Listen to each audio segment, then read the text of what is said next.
Hey, what's up, guys? It's Jordan with the Laundromat Resource podcast. This is show number 56, and I am pumped that you are here today because today we're changing things up just a little bit, and I want to take this opportunity to show you some of the things we have going on here at Laundromat Resource. Some of you guys have been utilizing this podcast or our YouTube channel and learning a ton of stuff about laundromats, about the laundromat business. I get messages every week. I get phone calls all the time from you guys who have just been learning a ton. And I'm just very humbled and grateful that you guys are learning a lot of the lessons that many of us who have been on the podcast or who have contributed in different ways to what we have going on here have learned and are benefiting from those lessons. So I'm very excited that that's happening. I want to take a second to just tell you that we have got a lot of stuff going on here at Laundromat Resource.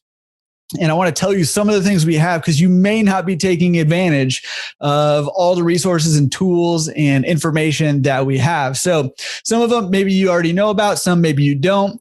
But I just wanted to just run down some of the stuff that we have going on. So first of all, every single week I've been doing a webinar, live webinar that ends with a Q&A every single week. You can sign up for that at laundromatresource.com, just at the top of the page. This week, this is, May, I think 18th is when this is coming out. May 18th. So the week of May 18th, which would be like the 20th, May 20th, we're doing this 2021, just in case you're listening to this in the future. We're doing a webinar, live webinar on how to analyze a laundromat deal. So we got webinars going on every single week. They're free. They're live. They're with me. And it's been a ton of fun. I've really, really enjoyed getting to teach you guys stuff and also just get to know you guys and your situations, answer some questions, interact, and a lot of very fruitful relationships have come out of those. So it's been very cool to do that. So come be a part of those. When there's topics that interest you, come jump in on those. Another thing that we have going on is a monthly live Q&A.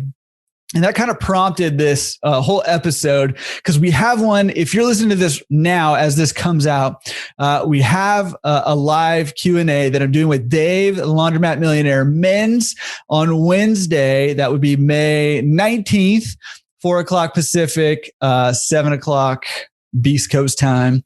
And that'll be on my YouTube channel this month, but every other month or every month, Dave and I switch off and we do these together. Sometimes we have guests, sometimes it's just us. And it's just a chance to get on there and do a live Q&A. We're answering questions no matter where you're at in the process. Whether you're trying to buy your first laundromat, whether you're trying to optimize the laundromat or laundromats that you have, or if you're trying to scale your laundry business, wherever you're at in there, we're answering questions. And not only that, but every single one that we've had so far has had some industry veterans in the chat. So as questions are being answered, they're weighing in. There's awesome conversations happening at those. So come join us and be a part of that live Q&A. This month, it's on my YouTube. Next month, it'll be on the Laundromat Millionaire YouTube. Make sure you subscribe to both of them. And I'm putting links to this live Q&A and everything else that I'm about to talk about, including the live webinars. I'll put links in the show notes, which will be at laundromatresource.com/show 56. Or if you're on YouTube, they'll be down below also. So live Q&As are happening all the time. Dave Menz, the Laundromat Millionaire, and I host those together, and we alternate platforms, his and mine. Ton of fun, a lot of learning going on there. You may or may not already know that we have a YouTube channel that's got a lot of great information. Not only are we posting videos of the podcasts there, and we're also posting clips of the podcast. So if you don't have time to watch or listen to the whole podcast, you can check relevant clips there. But we have a lot of other videos over there too. And in particular, I want to highlight, I put together a playlist called the Laundromat Business Mastery playlist. And that has a bunch of videos. It weeds out all the podcast episodes and just includes things that are going to help you get a business or build a business, a laundry business over there. So check that out. Again, I'll put a link to that specific playlist and also to the YouTube channel and also to Dave Menz, Laundromat Millionaire YouTube channel will be down below on YouTube or in the show notes. Okay, so we got that going on. We also have a free ebook that you can get, how to buy. I think it's the keys to buying your first laundromat. You can download that on the website. Just go to laundromatresource.com. You'll see buttons everywhere. There might be a pop-up that comes up. All you need to do is put in your first name and your email address, and that'll get sent right over to you. In fact, as you're doing that, you might as well join the free membership.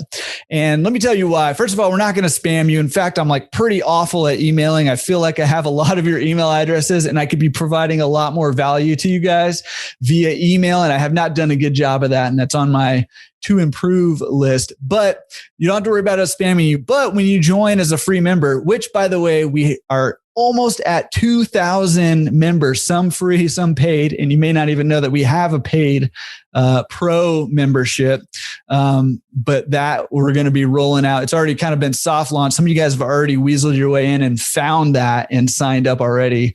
And let me just tell you, it's going to be very cool. And my goal is to give you way, way, way more value than you end up paying for. But that's not really an announcement for that. I'm going to launch that here in the near future. But anyways, we have almost 2,000 members, which is very cool, which means there's a very cool community developing over there. And with that, sign up for the free membership. You can get in on the forums, which I'm always talking to you about. And the reason for it is because I just think it's an awesome place to connect with each other, have conversations with people that have similar goals to you, and you can help each other along in your process. And you're also, this entrepreneur thing can be a very lonely journey. And when you find other people who are, have the same mindset and the same goals as you, it's just like a breath of fresh air, or like a glass of cool, refreshing mountain spring water. You know what I mean? On a hot day. Oh man, nothing better. So if you join the free membership over there, you can get access to those forums. But we also have the member resources, again, all free. There's a ton of tools, resources, information over there in the member resources once you log into your account. So you can jump in on the forums, but you can also utilize, the spreadsheets, the checklists, the calculators, all that stuff that's over there. On the member resources, all free to download once you sign in. So check that out over there.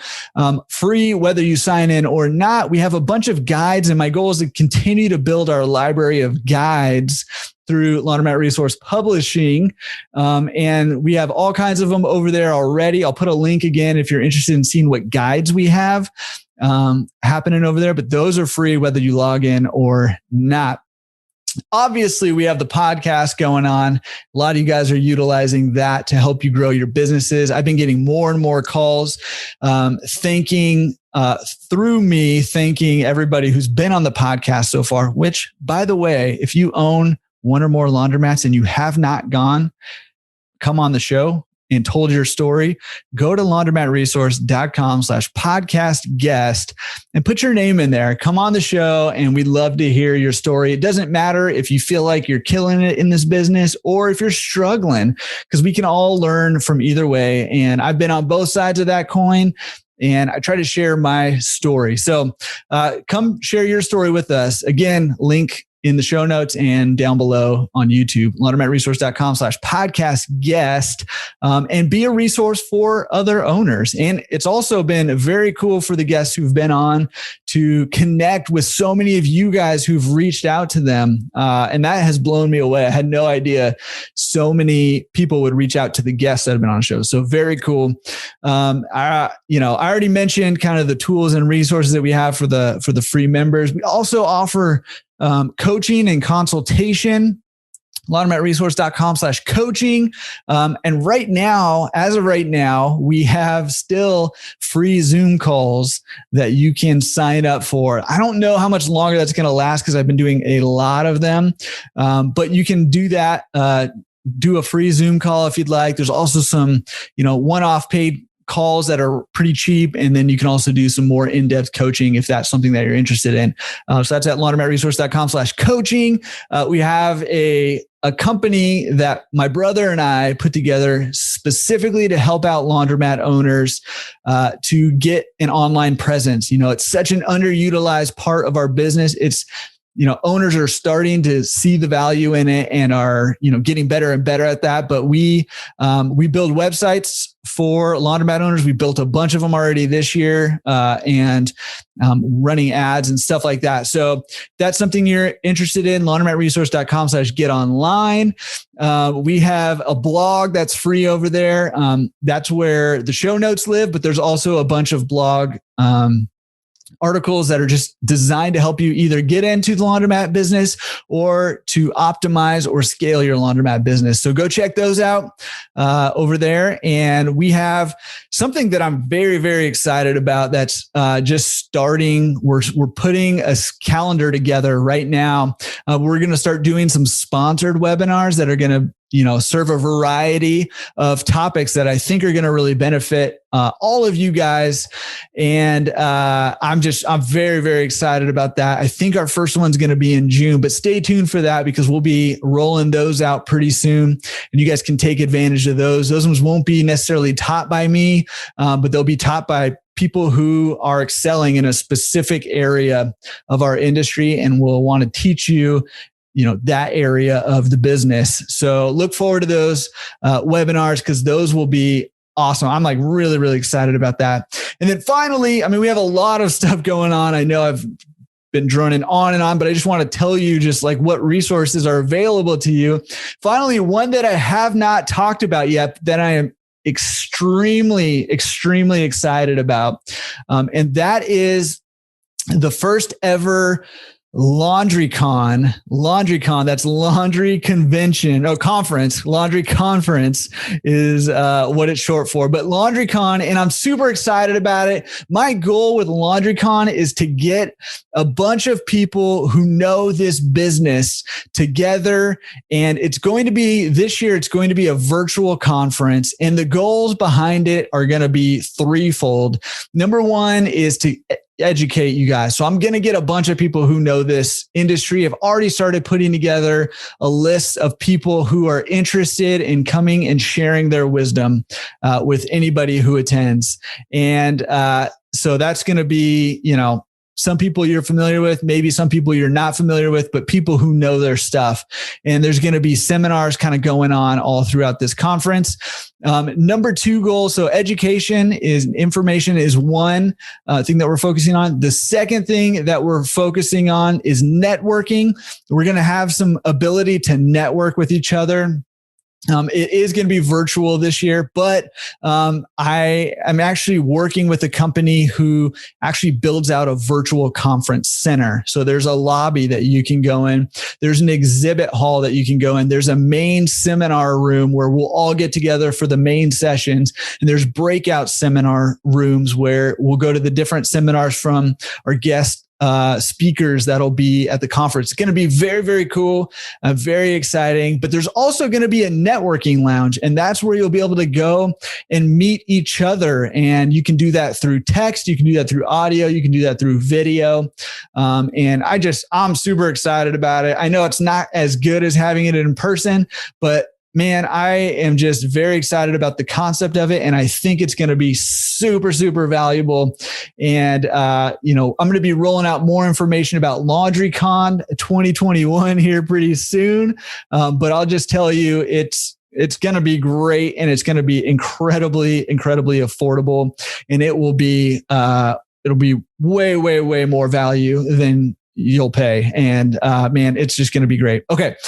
So that's LaundryCon coming up. So all these things are happening at Laundromat Resource. Make sure you're taking advantage of them to either get in the business the right way, to optimize your business so that you are not only making the most profit possible, but also serving your community the best you can. And also if you're trying to scale your business out, make sure you're utilizing the resources to do that. Okay. That is a whole lot going on. I do not want to Yeah, I've already belabored the point. This has already been incredibly long, but super exciting stuff happening, and be a part of everything that's going on. Last thing I want to say is that thank you to everybody. There's been an awesome conversation going on the forums, laundromatresource.com/forums, from last week's episode, where I talked a little bit about the direction I think this industry is going. And a lot of you guys had some really, really good insight and input into that. So if you want to come be a part of that discussion, head over to the forums and look for that forum post and jump in on that discussion, because it's very, very interesting. Okay. What I want to do today is Dave, Menz, and I have done quite a few live Q&As, and I want to give you a taste of it in today's podcast episode.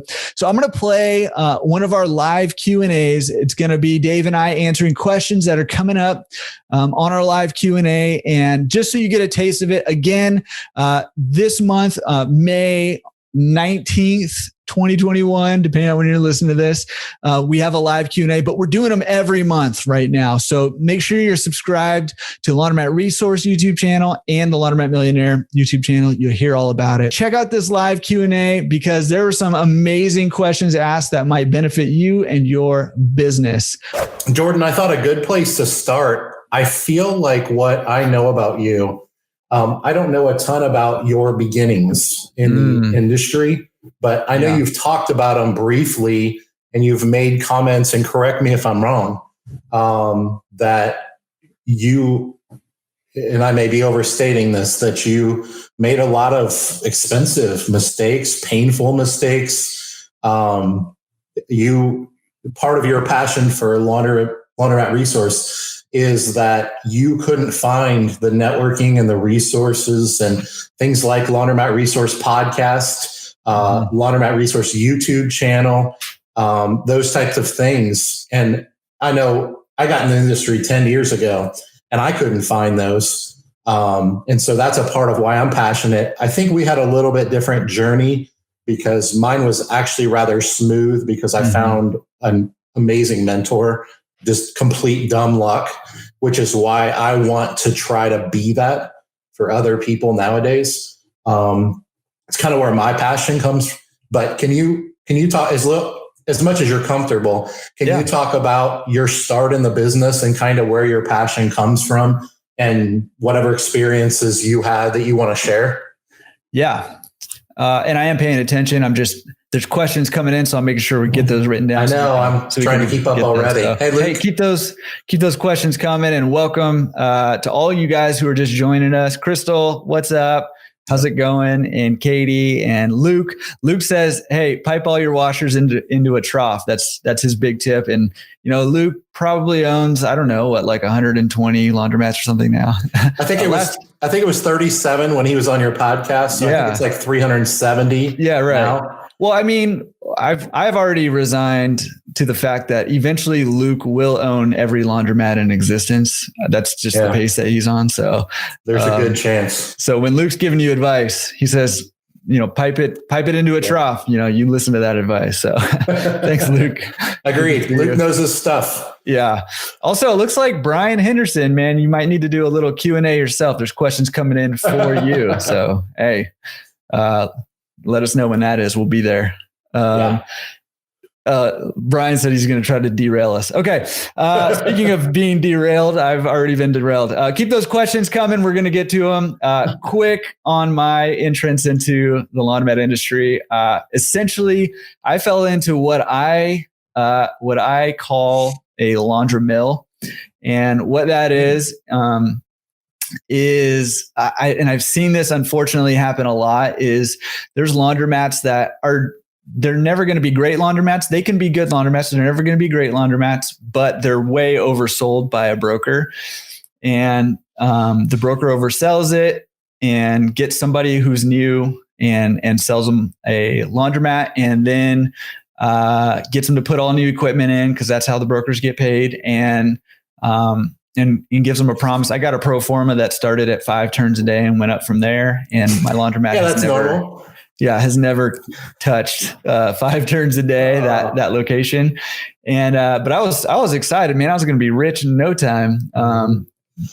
but I ended up writing $1,500 checks every single month as I lost money for a year and a half. And it's just a really rough go. And I didn't know where to turn. I didn't know who to turn to. I was part of the CLA. I was on the forums, but I just didn't know what to do.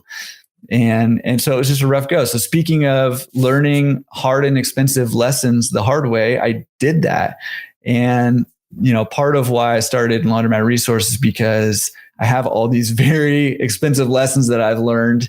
And I just feel like nobody has to learn those lessons the way I did. Because not only was it expensive, but it was so stressful. When money's going out, when you invest a lot of money in a business to make money and more money keeps going out every month, it's just so stressful. So that's kind of my entrance into the world of laundromats. What was your most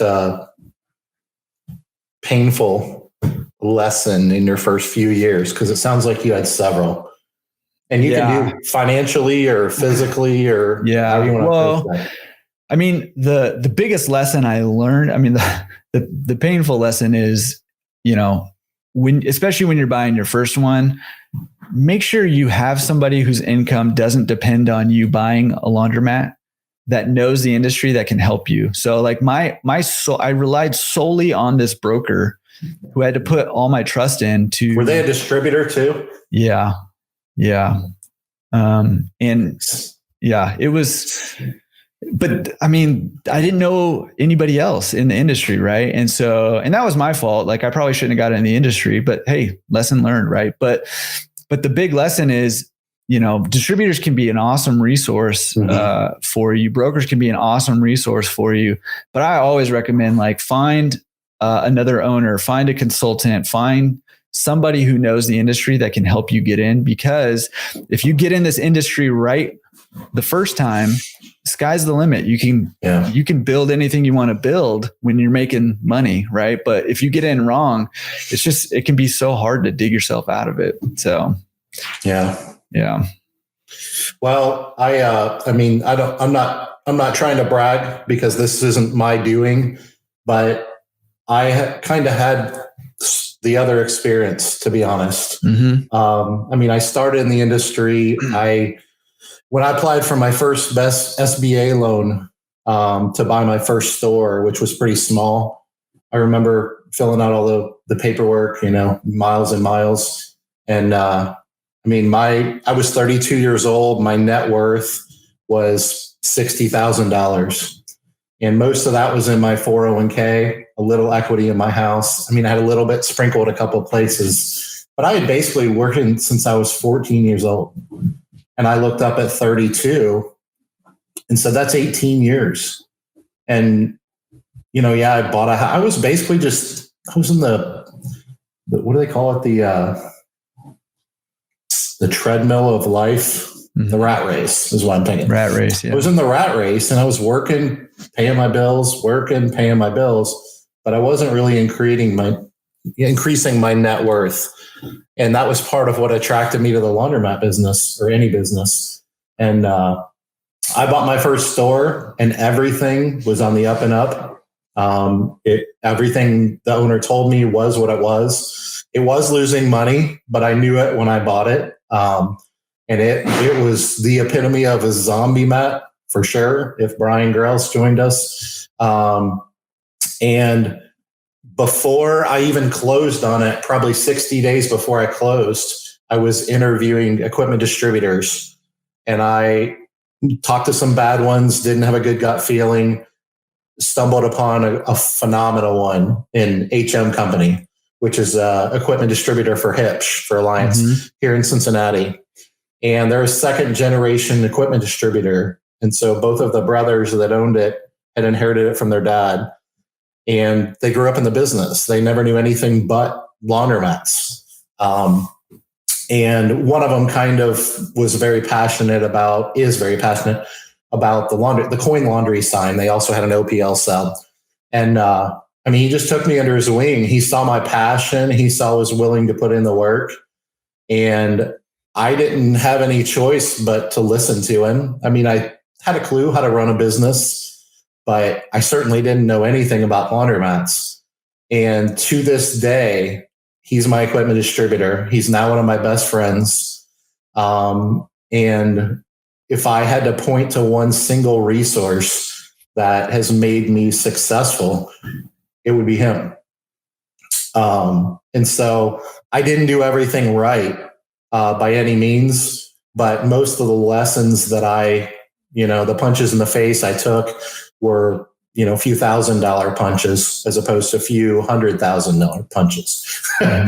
And so I had a very different experience, not that I haven't made mistakes. And it was primarily because of one single relationship, one sole, just gold distributor. And so you kind of had the other end of the spectrum. I don't know how you classify them as a distributor, but it doesn't sound like it was a good situation. And I'm on the other end of the spectrum.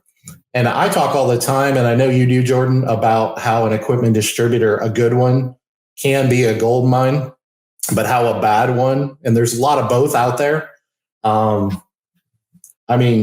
talk about on your podcast, and your first store, you need to hit a home run, unless you're just independently wealthy when you get into the business. And I'll fully admit, if I didn't hit a home run on my first one, I don't know where I would have went. I wouldn't where it would end up. So we both come at it from very different backgrounds as far as entering the industry.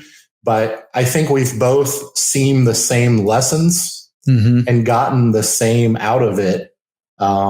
You've just taken more bruises than I have. Go but I Dave's think route. It's better. What's that? I said, go your route. It's better. Yeah. The funny thing is, I didn't realize how spoiled I was for a good 5 years. When I started feeling like I had something to offer to the industry and I had something where I could help other people, then that's when I started reaching out. I didn't feel like a newbie anymore. I felt like somebody that had something to offer versus just help me, people. And it was, I don't know. It was just a unique experience for me. And it sounds like it was for you too. Yeah. So unique is a nice way to say it. Yeah. I don't want to speak for you, but it sounds like it sounds like we were at opposite ends of the spectrum. Yeah. Well, hey, should we jump into some of these questions? We got them. Yeah, absolutely. They're coming in. So, yeah. hey, if you guys have questions, put them in there, and I'm taking notes and writing them down, and we'll try to get to as many as we can. Chris Lynn asks, where do you start when you want to open a laundromat? Chris wants to open a laundromat and wants to know where a good starting point is.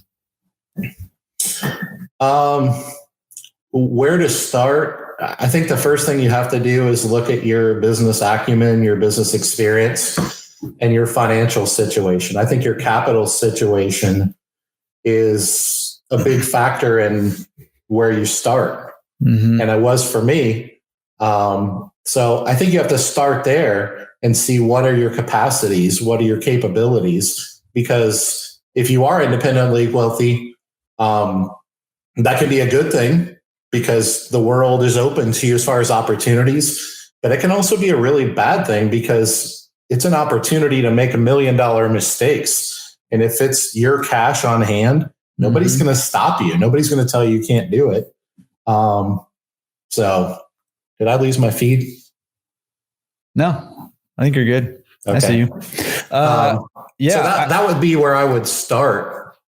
I think it's a good point. The podcast episode that's coming out this next coming week, the guest and I were talking, and he was building his first one out, but his cost ended up being $80,000 more than budgeted out of pocket. And so I think that, assessing your financial situation early on and what your plan is a huge deal, because costs can get you. And the worst thing in the world that can happen is you buy a laundromat or you build a laundromat or you open a laundromat, and within the first 6 months you run out of money and that's it, right? Like then then you're done. Right. Yeah. So you want to make sure you have that capital.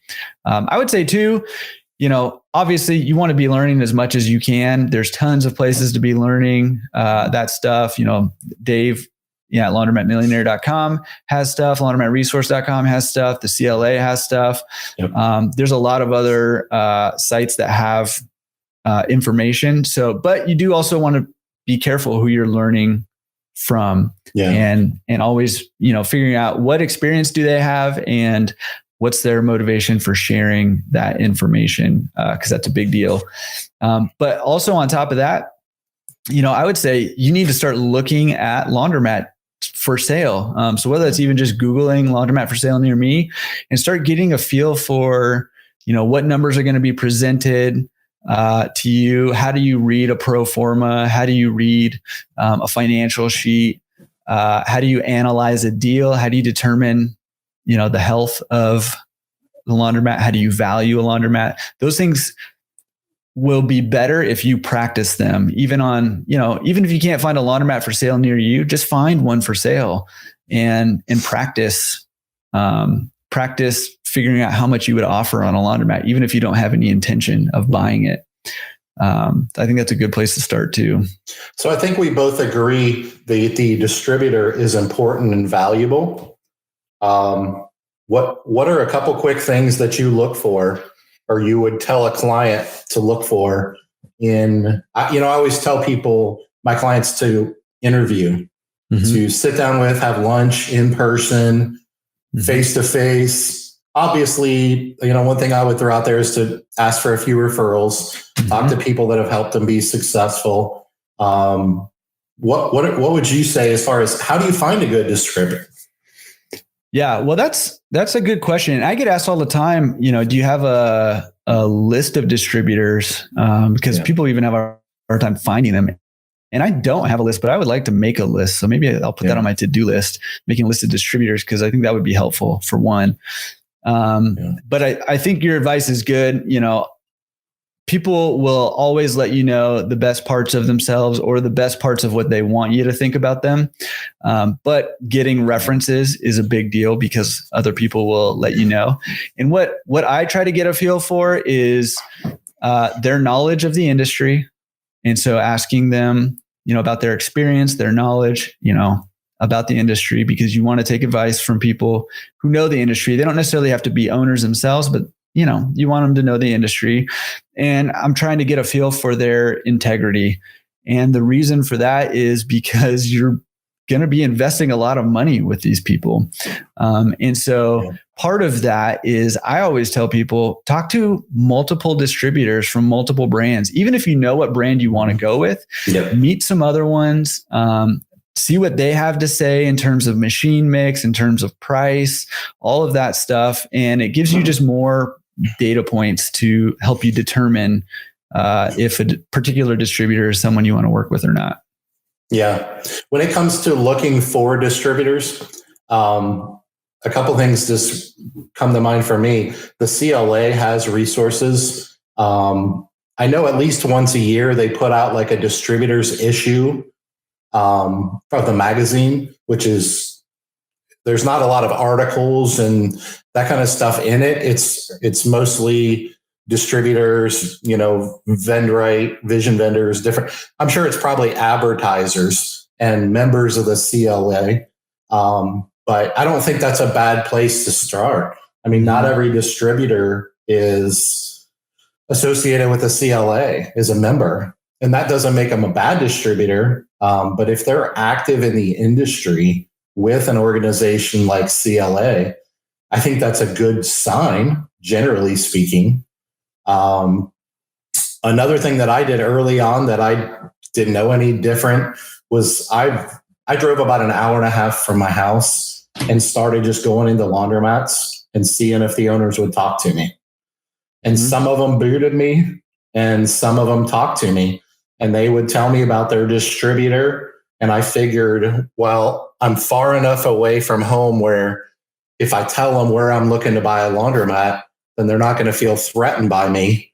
And that, I guess I was kind of naive because some of them didn't believe me. But I did get pointed in the right direction with a few local distributors in Cincinnati, and I was able to talk to them.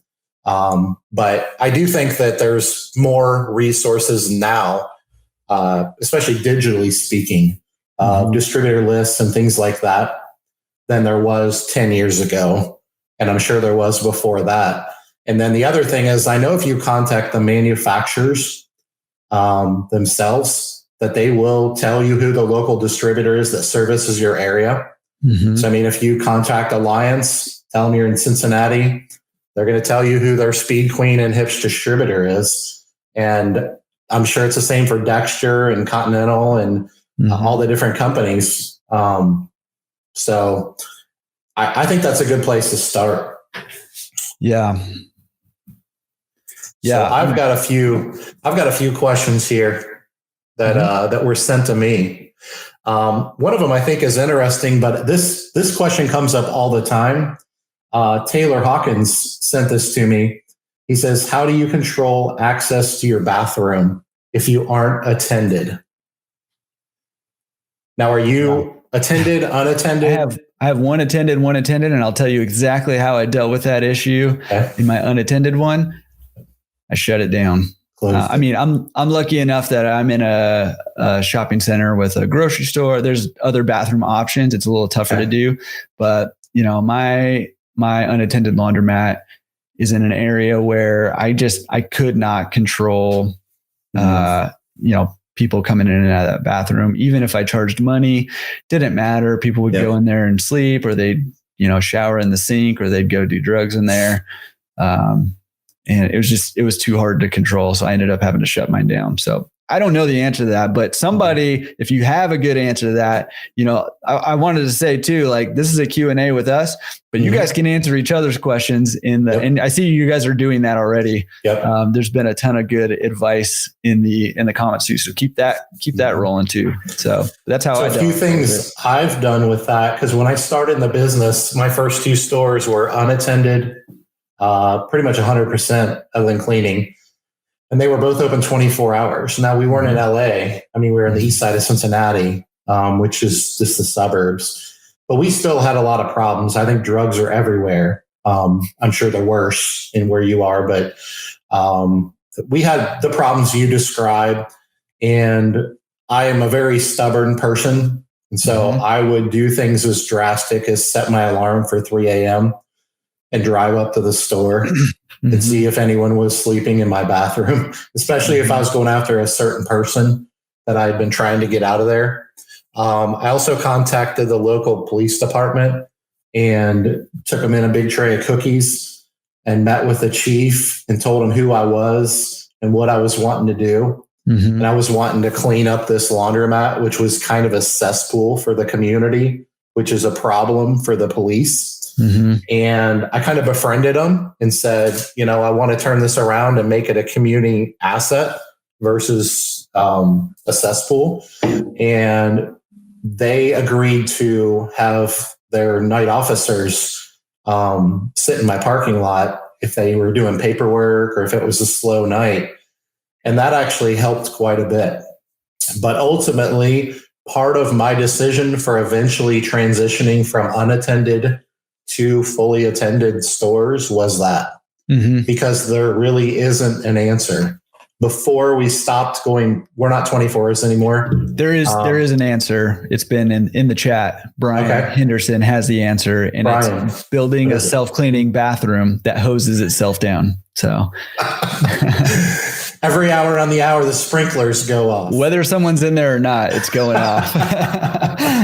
That'll keep them from sleeping in there. Yeah. Luke also says, hey, keep them open during the day, shut them down at night. So that's a good idea too. That's what I was just getting ready to say, is during that transition, that's one of the things I did, was I started having my evening attendant cleaning person lock the bathroom at 9 p.m. And when they came in at 9 a.m., they would open it. And they were only there for a couple hours in the morning and the evening, but they would leave it open during the daytime hours and close it at night, lock it overnight. And I caught a lot of flack for it, but it worked. So I do think that's good stuff.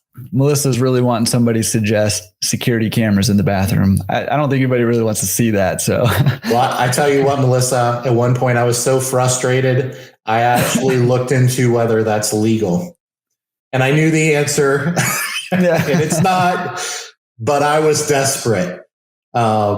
So yeah, for whatever that's worth. Yeah, I'm all for the self-hosing down bathroom idea. Yeah. So somebody get on that, and I'll invest in it. I'm with you. Know what? If you want someone creative to problem solve, Brian Henderson is the man. Yeah, that's right. Might be worth just hiring an attendant at that point. So yeah, well, and that's part of what we did. We transitioned from unattended to attended, and that was one of the many reasons.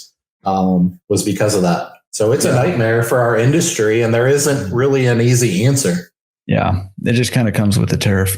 Well, I want to get to this question, but not yet. But there were a couple of people when I was sharing my story who mentioned that they're in this similar boat where money's going out, and I just not yet, but I think we should actually address that and try to give some strategies to help turn that around for those people, because I've been in that situation and it can feel super desperate. So we should definitely do that. But somebody had a question of how to find commercial customers. I'm assuming pickup and delivery customers now, like during COVID times. I think pretty much across the industry from what I'm hearing is residential pickup and delivery is actually doing pretty well, but commercial obviously is struggling. And a big part of that obviously is because a lot of businesses are either not open or they're not open to the same capacity. And a lot of the industries that would utilize that service have been hit the hardest, like hospitality, like restaurants, those kinds of things. So, but any ideas, any tips on picking up commercial accounts? Well, right now in the unique environment that we're in, I don't say this very often, I don't think there's much you can do because this is literally a once in a lifetime, I don't know, definitely in my lifetime, situation where businesses are literally being closed collectively across the industry or across the country. Mm-hmm. And if they don't have business, there ain't nothing to do.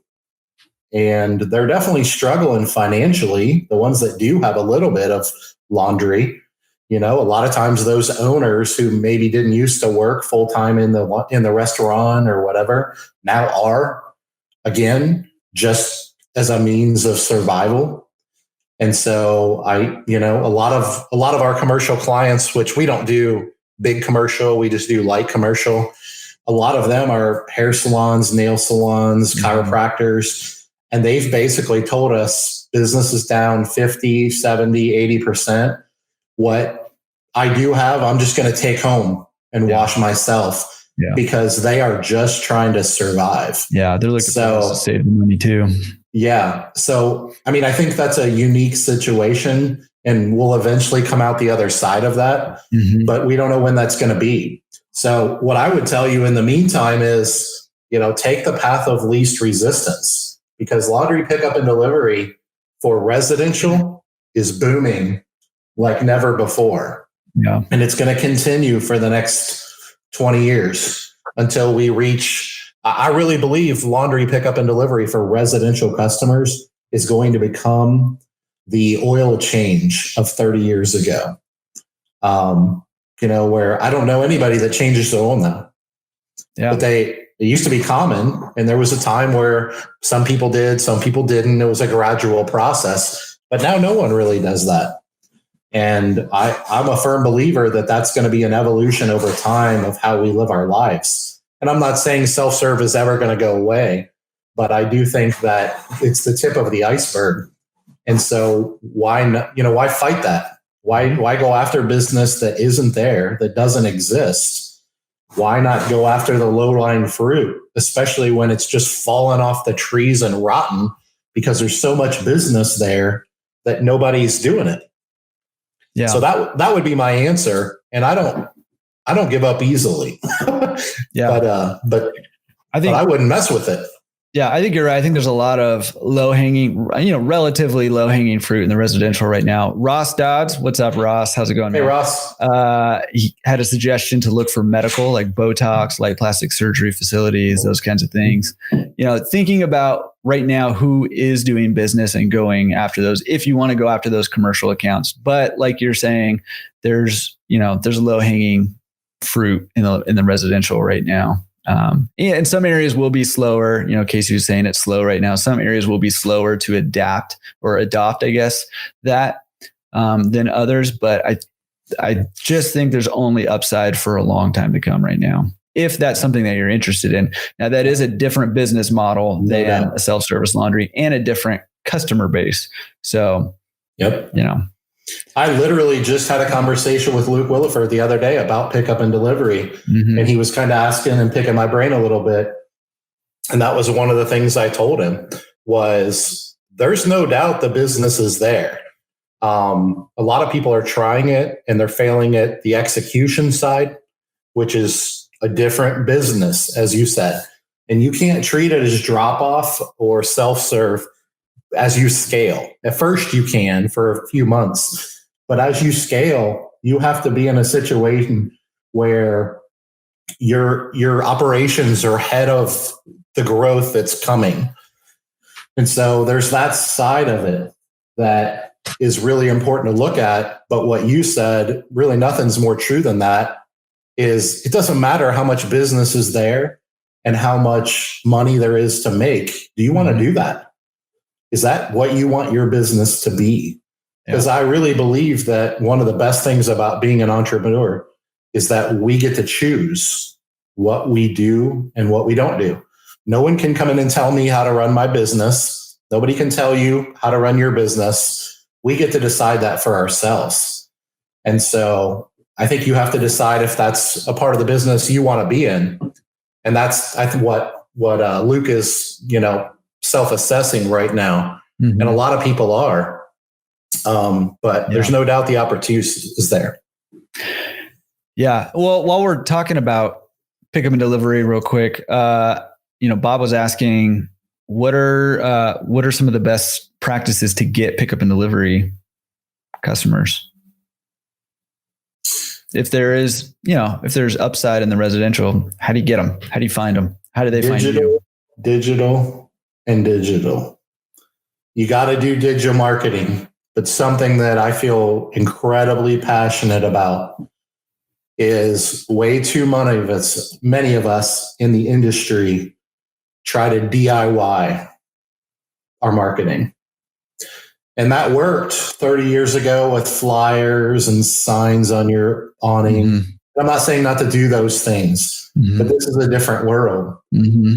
And in my opinion, one of the worst things that we as small business owners can do is DIY digital marketing. Mm-hmm. I actually believe that in most cases, you're better off not doing digital marketing than you are doing it yourself, unless that's your full-time gig. That's what you're trained to do. And the reason that I believe that is it's so easy to lose money.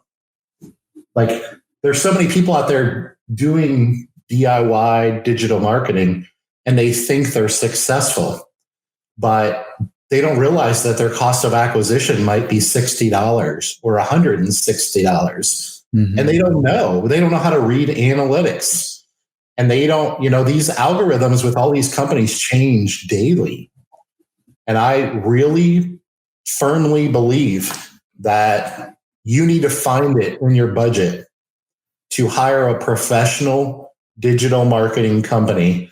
And I recommend to my clients and anyone that'll listen to find one that focuses on our industry, that specializes in laundromats, drop off, and pickup and delivery. And obviously, in a best case scenario, your organization grows where you can bring in a digital marketing person in-house, like that organization, Happiness, that I'm a part of. We have in-house digital marketing people that do our digital marketing for us, but it's a fairly big organization. We're growing. So, I mean, most individual laundromats aren't going to hire a full-time digital marketing person, but find someone I know you guys do digital marketing, right? And you're through Laundromat Resource marketing. Yep. Yeah. So, I mean, plug that. Tell them, what do you think? Why, Yeah. Why do you think we should? Yeah, I mean, I think you're dead on the digital marketing, because that's the clientele that you're really looking for when it comes to pickup and delivery. Somebody who's going to be somebody who's tech savvy, somebody who's on Facebook, somebody who's searching for that on Google. Erwin asked if stapling flyers on poles still works. Of course, man. I mean, I think any exposure is good, but you're not going to get a lot of bang for your buck with that. You're not going to get a lot of customers, but being seen is good. But the people who are going to see flyers stapled on poles are more likely going to be your self-service customers. The people who you want to adopt your pickup delivery services, you can really target them through things like Facebook advertising, through Google, advertising, AdWords. You can really target the correct demographics in the correct way to really, get a lot of bang for your buck, instead of doing shotgun, blast trying to find customers. You can be a little bit more of a sniper by finding the kind of people who would use your pickup and delivery service and pay a little extra so that they don't have to do their laundry, because that's who you really need. Well, something I really passionately believe too. But wait, hold on, because Luke, who owns like $1 million, he knows.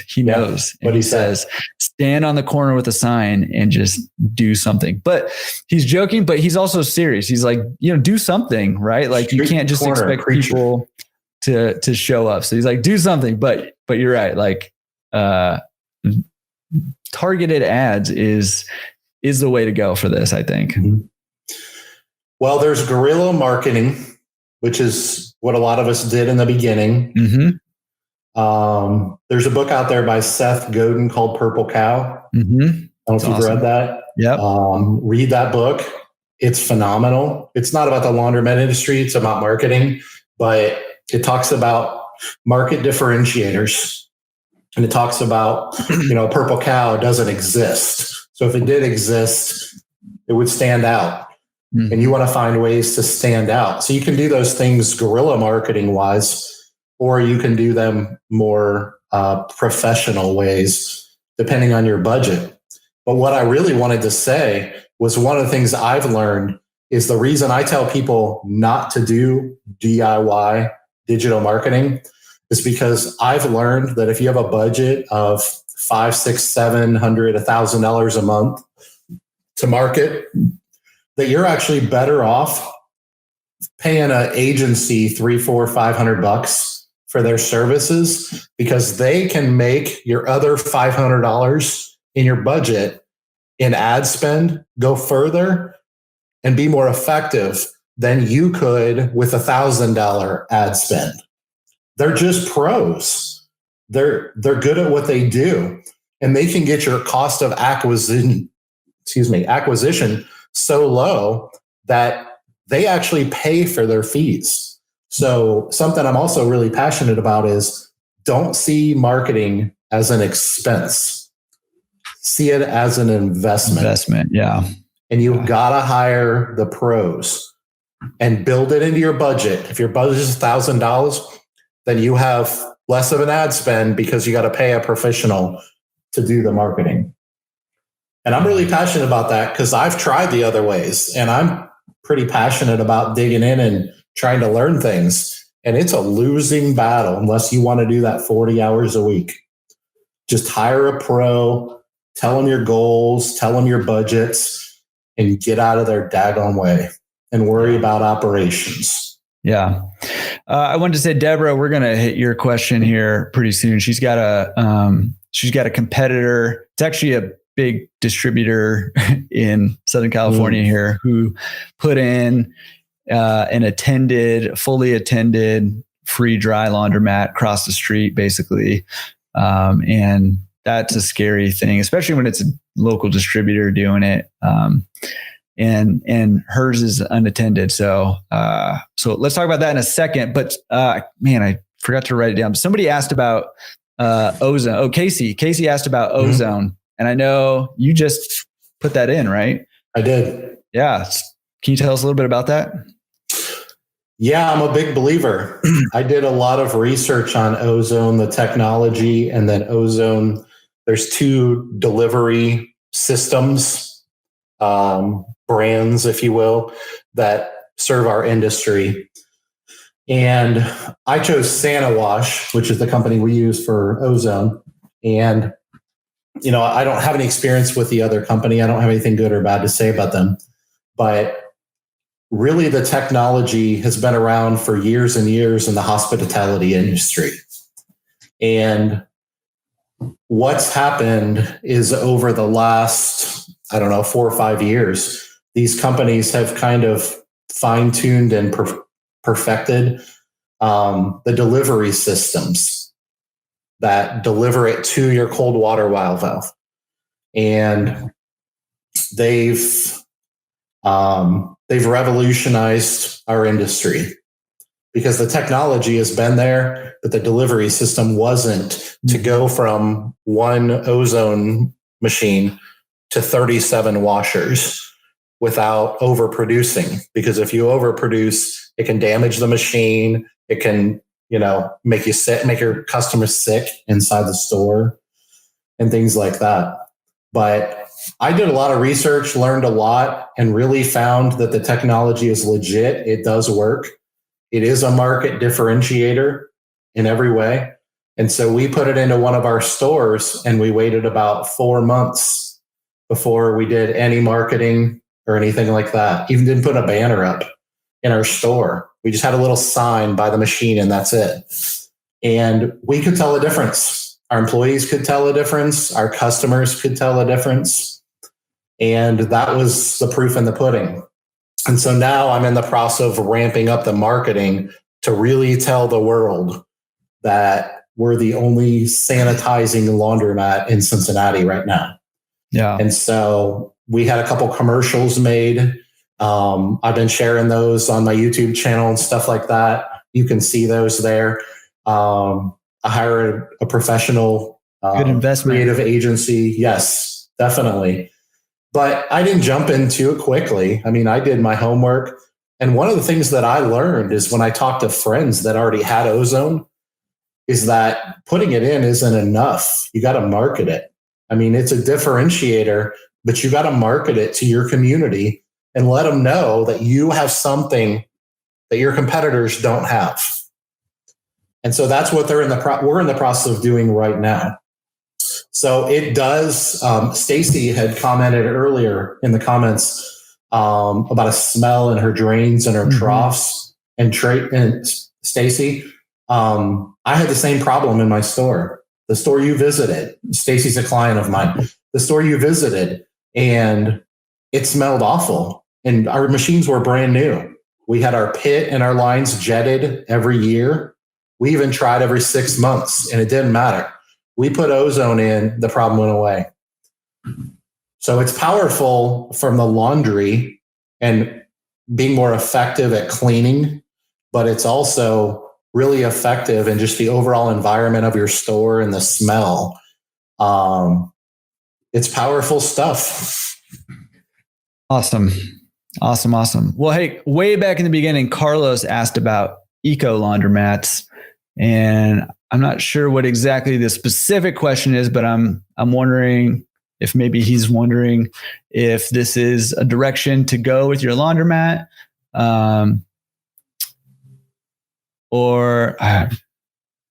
he just commented. Sorry, I missed some of this. He's asking if this is the eco conversation. So, I don't know. Do we have anything to say about eco laundromats? I know that episode 3 of the Laundromat Resource podcast, Toby, who's out in Australia, came on and he built an eco-friendly laundromat. So, I mean, obviously, anything we can do for our planet is good. But I don't know. Do you have anything to say about eco laundromats? Well, I think the natural process of modernizing older laundromats, building new laundromats, doing it in phases is doing that either slowly overnight, whether you build a brand new store or whatever, because what we're learning is it's really about the equipment and the manufacturers of the equipment for our industry, that they've come so far in making this equipment energy efficient. And one of the things that I tell my clients all the time is a new equipment will almost always pay for itself if you're comparing it to 10 or 15-year-old equipment or older. And a part of that is increased revenue, raising your prices when you put new equipment in. Part of it is like in the shiny stuff. Yeah. Yeah, absolutely. And I, Bob, we've been talking about that. Bob is one of my clients, Bob Beck. And we've been talking about that because he's new to the industry, and he was floored to hear that in almost all cases, new equipment will pay for itself and increase VEN price and lower utility costs. And by the time you factor those two things in, especially if you're financing the equipment, it will almost always cover the note plus some. And so you end up with a healthier business. And now you have a market differentiator, because even if you have a laundromat up the road that has 5-year-old equipment, you have something they don't have. You have brand new equipment. It's only brand new once, but take advantage of that. So I really believe that when it comes to the eco-friendly laundromat, a lot of these things are happening organically across our industry. And a lot of it is thanks to the manufacturers and their processes, and them seeing how they can help us as owners revolutionize the industry. And what better situation than when we can elevate the industry, the quality of our product, and lower the footprint. I mean, how do we lose? Yeah.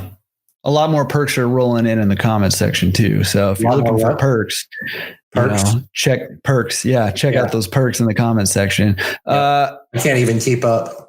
Yeah. This is phenomenal, you guys. Yeah, it's awesome. And you guys are chipping in on the answers, which is awesome. Yep. Stacey wanted to know if she should wait for a retool before putting in ozone. And if she should do it while she's doing the retool, or if she should do it now. Does that create complications?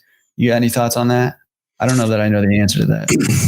Yeah, the installation process for ozone is actually similar to taking a brand new car that hasn't been tuned up, a new engine, for lack of a better term, and tuning it up, because the installation is a very finicky process to get it dialed in just right. So if you plan to purchase new equipment in the next year, I would do it either at the same time or after. I wouldn't do it before. But I'm not sure how far this equipment project you're talking about. If it's 2 machines, I'm not saying to wait. But if you're talking about a complete retool, I would absolutely do it at the same time. And I definitely wouldn't do it ahead of time. Yeah. Okay. She says she's probably doing it late 2021, early 2022. So yeah, sounds like good time to wait. Yeah. A year, I would wait. Yeah. Cool. Okay. Well, maybe we should tackle, Casey and Bob both said, hey, you know what? Money is going out right now. I'm in that time when, I'm not making money. I'm losing money every month. Yeah. Maybe we can give some strategies on how to help turn that around and get them pointed in the right direction. Yeah. So you were losing money when you got in the business. Mm-hmm. I was too. I mean, I expected it. I knew it was coming. You didn't, I think. Mm-hmm. What did you do? Curled up in a ball and cried for a while. I genuinely felt like I got punched in the gut. I didn't know, because I was told I was going to be making tons of money. And then it lasted so long. I think partially it lasted so long because I got paralyzed. I didn't know what to do because money was just going out. But I think that you kind of have a choice, right? I think your choice is to bail, which is what a lot of people do. And that's what I was talking about with the laundry mill. So what I'm seeing is brokers selling these laundromats, kind of overselling them, and people run them for a year or two, find out it's not really what they wanted, what they expected, and go back to the broker and say, hey, I need to get rid of it. So they'll go and sell it. But to the next person, and they just keep turning them over like that. Yeah. So, I mean, but I do think that's one option, is to just kind of bail and just cut your losses and, either start over or do something different. The other option is you got to buckle down, and, you probably got into the industry because you heard it was relatively low effort, relatively passive as a business. You can do it as a side gig. But when you find yourself in that situation, a lot of times you got to buckle down and just, if you determine that you're going to make it work, then you got to make it work. And it's going to take a lot more time and effort to turn things around. And so whether that's you being in there cleaning and spending more hours there and rehabbing stuff, or whether that's you going door to door to, try to get people into your laundromat, or whatever the case may be, it's, you gotta buckle down and put in the extra effort early, because this industry can be relatively passive. But for a lot of people, it's, especially if you're getting into one that is maybe needs a little work or something, you got to put in effort up front. And then once things kind of get established and settled in a rhythm, then you can start, backing off your time commitment. So that's a big thing. So, some very practical, very basic things is make sure you keep all your machines running. Make sure you keep your change machines. If it's a coin store, make sure you keep those filled, and which can be difficult to do sometimes in some locations, because a lot of money, walks out the door, especially if it's unattended. A lot of coins, not money, but coins walk out the door. But keep those things full and keep the store as clean as possible. It's, again, if it's unattended, it can be hard to do, but maybe split your attendant's time a little bit, have them come in the morning, do a deep clean, and then come in a little later in the evening and do, spot mopping and picking stuff up off the ground for 15 or 20 minutes, just to kind of keep things clean. If you need to, or you spend more time there keeping it clean. And then the other thing that I would really recommend is, while you're spending a little more time at your laundromat, talk to customers, see what the word on the street is, see how people are thinking about your laundromat, how people see it. Do they see it as a place where homeless people are hanging out, or do they see it, as a safe place to come do laundry? There's no better way to find out how to get more customers than to ask your customers and the rest of the community what they think about your laundromat, and then make changes accordingly. What do you got? Yeah, I couldn't agree more.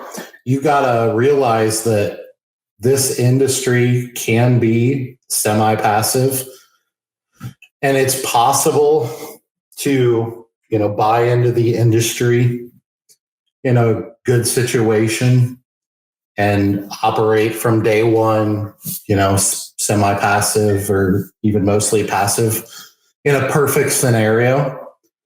But if you've bought a laundromat that's losing money, even if you knew it, like I did, you're not in that ideal situation. Right. Like, you better buckle up. You better be ready to grind. And if you weren't, then you should have never been an entrepreneur, because you could even buy into a perfect situation, but no guarantee it's going to stay that way. What if we have a pandemic someday? Yeah. I mean, that could never happen. Never. I mean, when you're in the situation we're in and you do what we do for a living, I don't care if it's a restaurant or what, you got to be willing to do whatever it takes at any moment's notice. I mean, I'm in a pretty great situation right now as far as lifestyle and how I spend my time. I've got an army of people that are just rock stars, but I am not under any illusion that couldn't change tomorrow. And so you got to get it through your head that if you're an entrepreneur, you're a problem solver. And just because you don't have any problems today, don't mean you won't have them tomorrow. So you got to be willing to do whatever has to be done at any time. And I think that's a really good way of diagnosing whether you should tap out or not. Because if you're not willing to do that, it's just going to get worse. Like, don't be under the delusion that you're going to pull out of this by just, coasting, just owning it for 6 months. Nothing's going to change. You got to dig and dig hard. You got to make investment. Sometimes you got to double down on your risk, which, talk about getting punched in the stomach. I mean, what's worse than being punched in the stomach once? Getting punched in the stomach twice. Yep. 3 times. So, I mean, what are you going to do with that? You know what I mean? Yeah. Well, one of my favorite quotes is, if you keep doing what you've always done, you're going to keep getting what you've always got. So if you're getting, and kind of coupled with your life, your situation is perfectly suited for the decisions that you've made in your life. Right. So if you don't like where you're at in your business right now, it means you need to do something different. And I think that a lot of us get sold on, I saw somebody laughing at the passive, Casey was laughing at the passive comment, but that's how this industry is sold, right? And it's been sold that way for a long time. And, most of us who own laundromats know better. But at the same time, a lot of very successful owners don't spend 40 hours a week at their laundromats. And it's easy to see that part of it. It's because not that many people are sharing that. Early on, a lot of us spent a lot of time struggling through building our business. We mopped floors. We, wiped down the machines. We cleaned out lint traps. We kicked out homeless people. All these things, like, we did them all, and you got to do it to a point and build to a point where it can become more passive. Because it can be more passive where you're spending 5, 10, or even less hours a week doing laundromat stuff, especially if you get good people on board and a good manager. But most of us, unless you got the money to just go out and buy, a turnkey laundromat, a lot of us don't have that luxury. And so you're going to have to grind. And if you want something different for your business, you're going to have to do something different and make it happen. So, yeah, I mean, I'm living proof that it can be a semi-passive business, and I'm not the only one. But like I said, I grinded for years and was very intentional about building the organization. And I'm under no illusion that couldn't change. So, I mean, I'm always grinding, but now I don't have to grind every day. I can just get up some days and do what I want to do, like do a free Q&A. So it can be done. And I'm pretty passionate about telling people my story and telling them that, there is this bill of goods that's sold about the laundromat industry being passive. And in a lot of cases, it is a bill of goods, and it's not as easy or simple as it's made out to be. But I mean, I run a passive business, but I have 40 employees. So just because I'm not doing the work doesn't mean someone isn't. So if you're not going to do the work as the owner, you better find the revenue and find the margins to hire, train, and maintain good people to build an organization that you constantly reinvest in, so that you can slowly over time back away from the day-to-day operations of your business. But I'm pretty passionate about coming at it from the other side of this industry and saying, no. I'm not going to let people go around saying it's not possible. It's hard, but it is possible because I live it. Right. And it's part of why I'm telling my story. Yeah. Yeah. And I think the key is that just doesn't happen. You have to build the structure for that. And, Brian Henderson, he's got a couple comments here, but one was saying his dad had a cot in the office because he was spending 16 hours a day at the store. And, he says, hey, tell us about your organization structure. So you say you have 40 employees and you got multiple locations. So how is that structured? Yeah. So we have 4 stores. Each store has 3 to 5, usually part-time attendants. Each store has a store manager that they report to. Our biggest primary store is where we run our pickup and delivery out of. And it has a store manager, which is also our GM. And our other store managers report to my general manager at our primary store, whatever you want to call it. And she manages that store. The other managers report to her. And then she manages about half of the 40 employees at that store. Because we have anywhere from 7 to 8 full-time laundry processors that only do pickup and delivery processing. They're not attendants. Mm-hmm. That store also has store attendants that report to Marlene, our GM. And we have anywhere from 7 to 8 delivery drivers that, we have three trucks right now. And they all report to our GM too. But over time, we've added additional layers of management. So our third shift production crew that processes our happiness delivery laundry overnight, they have 2 supervisors, and one of them is always on duty. A lot of nights they're both there. And so the production people report to the supervisors on shift, and the supervisors report to the GM, which is also the store manager. And then our delivery drivers, we have a very simple or a very similar process where we have delivery drivers that report to a supervisor, and he's responsible for all the fleet management, changing the truck tires, getting oil changes. Somebody backs into a sign and busts the tail light, got to get it fixed, getting, oil changes or whatever. He's responsible for all of that. And then he does the driver's schedule, but he reports to Marlene, my general manager. And so that's my management system. And we actually just promoted one of our store managers to an assistant GM.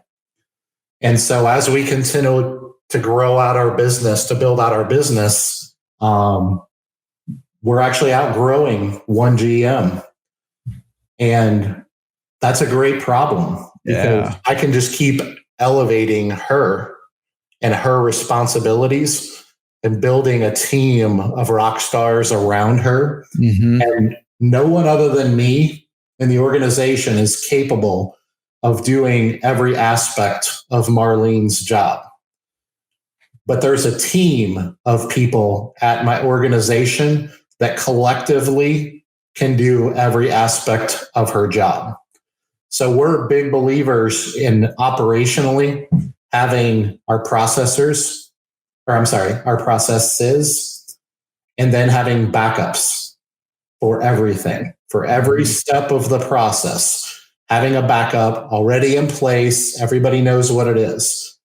And then we take it to another level because I'm obsessive, and we have a backup for every backup. And it wasn't always this way. Mm-hmm. Like we're talking in the last couple of years, have I really gotten to that level? Mm-hmm. It took 8 years of grinding and keeping my lifestyle where it was 10 years ago and reinvesting. And constantly what I hear is I want what Dave has, but I don't want to do what Dave did. Dave does, to get there. Mm-hmm. So part of my story is the first 5 to 6 years, I worked anywhere from 90 to 100 hours a week. I was a terrible dad, quite frankly, but me and my wife sat down and made the decision collectively as a family unit that this is what we are going to do.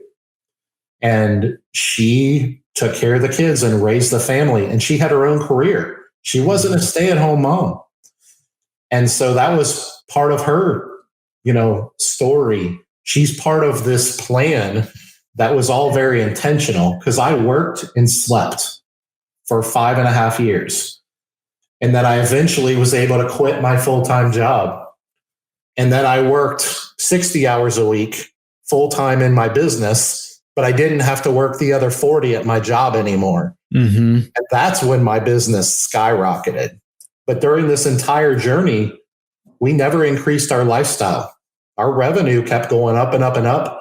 And we would either reinvest it in new stores or reinvest it in people, layers of management to get to where we are now. So I don't know if I overspoke that, but I get asked that question all the time. And that's how I did it. That's all I know to do is tell people my story. How did I do it? Well, people don't like to hear that because, working 100 hours a week is, nobody wants to do that. But that's the recipe, right? Like that, the recipe is you do what you have to do until you don't have to do it anymore. And then you can hire people to do it, or you can hire processes or systems and put those into place. So Stacy wants to know, are your managers only managers? Are they only working as managers, or are they also functioning as attendants? Yeah, they function as attendants in the store. So our stores are open 7 a.m. to 10 p.m., 7 days a week, other than holidays. And our store managers work 40 hours a week in the store. And when they work, other than a 15-minute overlap between them and a night attendant, they are the attendant of the store. Mm-hmm. Generally speaking, they work usually Monday through Friday, 9 to 5 type of, it's part of the perk of their job, but they are willing to work evenings and weekends. And they understand, just like me as an entrepreneur, they understand that 9 to 5 is the best case scenario, but that at any moment they could be working weekends and nights depending on staffing. Yeah. And so they're empowered to interview, hire, and fire their own people. And I've trained them to do that. It didn't happen by accident, but they're now empowered, but it falls on them. If they don't do a good job and they don't train the right people and hire the right people and get rid of the right people, then it's going to affect their lifestyle because they're going to be working evenings and weekends. So they're directly incentivized. Mm-hmm. But yeah, I would estimate my store managers, other than my GM, I would estimate my store managers probably spend 20 to 25 hours a week being an attendant. And they probably spend 15 to 20 hours a week being a manager. But a lot of those things overlap. Mm-hmm. So I don't know if that makes sense, but yeah. Awesome. Just really awesome. Awesome input. I wanted to just pause for a second on the question. Keep the questions coming in. And if we miss a question, I'm trying to keep up with them all, but if we miss one, just put it in the comments multiple times. It's fine. Not going to offend us. We'll make sure we'll try to get to it. But also just kind of wanted to tease at the end, we're actually going to do this again. We're just pumped about it. And so just wanted to let you know that at the end, we'll tell you when the next one will be. And I'm sure you'll see it popping up around Facebook groups and on the podcast and on our YouTubes and stuff. Speaking of which, make sure you go check out both of our YouTube channels. Laundromat Millionaire has a YouTube channel. Laundromat Resource has a YouTube channel. There's content on there to help you grow in this industry, and just another place to kind of gather as a community. So we're always trying to provide places to connect and to grow. And so that's just another place that you can do that. So let's see, what other questions do we have? Yeah. Couldn't agree more. Yeah. So I got a question from Sam. Hopefully Sam's still with us. He sent this to me ahead of time. He said, is this a good time to take a loan and invest in another laundromat? I will need to finance 80%. So his question is, I guess not really should he buy a laundromat, but should he buy one right now? Is now a good time? Yeah. Well, I just had Mark Stern from Eastern Funding on the podcast, and he pretty much filled like an hour. Great interview. You guys need to watch that. He's like executive VP. Executive VP. Yeah, head of financing at Eastern Funding, which is kind of the behemoth of the lenders, one of the big ones in the industry. And he pretty much spent an hour straight of like telling you why now is a really great time to get a loan for a laundromat or for new equipment. He's just a solid guy. That was a really great interview. You should definitely check that out. I'll look up what episode. I think it was episode 31. I think 30, 31, somewhere in there. So make sure you check that one out if you haven't. But yeah, I would say there's a lot of, interest rates obviously are super low kind of across the board. There's a lot, everybody's looking for business right now. So there's a lot of people, of lenders who are offering products that aren't offered all the time, loan products. And on top of that, there's some wheeling and dealing to be done. If you're looking for equipment, everybody's trying to keep their businesses afloat. So, they're willing to negotiate price, terms. Mark gives some really great tips on negotiating with like distributors, negotiating with landlords. Just a great time to be doing all that stuff. So, and Jordan, it's a great time to negotiate a lease, and it's a great time to buy commercial property. Yeah. So, I think it's going to get better for a little bit too. I agree, but I'm also not one to try to time the market. But yeah, now is a great time, in my opinion, but it's all predicated on having the right information. There's never a bad time to get into business unless you're not prepared. And so a big part of why me and Jordan do what we do with consulting is because I have clients, I'm guessing you have, that have bought that $500,000 laundromat or $100,000 laundromat for $500,000. Mm-hmm. And it's brutal. It just tears your heart out. It's so brutal to even have the conversation. And so that's a big part of why we do what we do. If you do it right, there's never a bad time. If you do it wrong, there's never a good time. Entrepreneurship is not about the market. Mm-hmm. It's about you. It's about your organization, your education, your mentors, your network, your capital position. Are you prepared? And do you have the right people in your corner? And if you don't, then you need to find them. Mm-hmm. And you can't be paralysis analysis. You can't wait for perfection, because perfection doesn't exist. But there's a balance between being properly prepared and being reckless. Mm-hmm. So I'm a firm believer that I don't believe in outside conditions. I know they exist. They're real. Look at my shirt. Make your own luck. Make your own luck, guys. Don't worry about that outside stuff. You can't control it anyways. Mm. Focus on the stuff you can control, and focus on who's in your network, who's there to support you, who you're hanging around. I quote this all the time. We are a combination of the 5 people that we spend the most time with. Mm-hmm. That's who you are. So you better be choosing the right people to be hanging around, and you better be making sure the wrong people aren't around, because they'll bring you down. And the right people will bring you up, separating the wheat from the chaff, right? That's it. Yeah. Love it. Ty was asking about, this is kind of all plays in together, but Ty was asking about online reviews and how serious you should take them, and should you respond to all of them? I have something to say about that, but what do you have to say? I think you should respond to every one of them. And I think you should respond in kind and diligently to the negative ones. You should give the negatives 5 times the time and the thought in your response. Mm-hmm. Because how you respond to the negative reviews, which you will get them. We all get them. If you see a business with 400 5-star reviews, it's fake. Something's wrong. Yep. They're not perfect. I don't care how great their food is, how beautiful the golf course is. We all make mistakes. And so they're not real.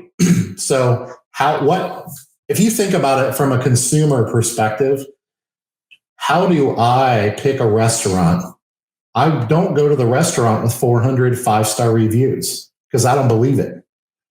I go to the restaurant with 400 5-star reviews and 50 4-star reviews and a handful of 3s, 2s, and 1s because I believe that.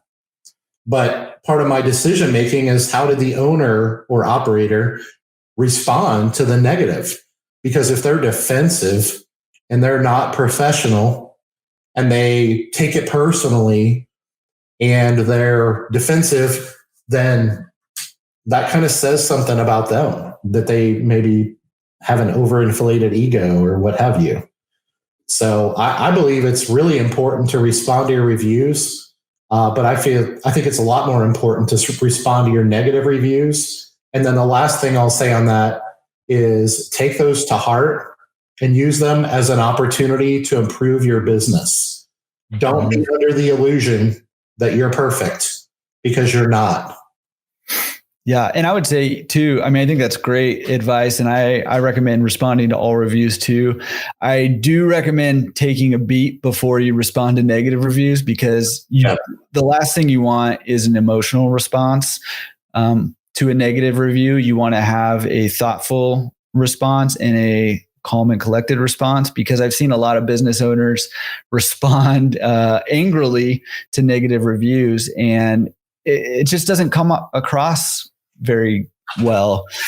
So take a breath, calm down a little bit. And what I try to do with negative reviews, even if I feel like there's not a lot of merit in them, I'm not really speaking to the person who's leaving the review primarily. When I'm writing a response to a negative review, I'm writing the response with everyone else who's going to read this interaction, the review and my response in mind. And so one of the things that I try to do is respond with thanking them for taking the time and addressing their concern. And then what I try to do is I try to include, here's how we're going to be different as a business because of your review. And that can be really difficult if it's just a review that's just blasting you and it feels unfair. But I try to say, okay, we're going to actually take your review to heart. And because of what you said, we're going to try to do this differently. And hopefully it'll be better. Let us know if it's working better, or if not, we're always trying to get better. So, keep giving us feedback because we're going to get it right eventually, essentially. And so I think customers like to see you be able to take criticism and do something about it, even if it's not fair. Taking the high road and saying, if somebody's like, this store is filthy, blah, blah, blah, or whatever the complaint, or the machines don't work or whatever, even if you feel like it's not true, there was dryer sheets on the ground or whatever, trying to say, okay, well, here's, I hear what you're saying, and here's what I'm going to do because of it to try to, take this issue away. And when other people read that response, they see, okay, here's an owner who cares about their business and wants it to be better. And that's the impression you want to leave with people who are reading reviews. Yeah, that's gold. Definitely. Yeah. Hey, I know we're bumping up to it here, but do you have any marketing strategies for somebody who's opening a new store?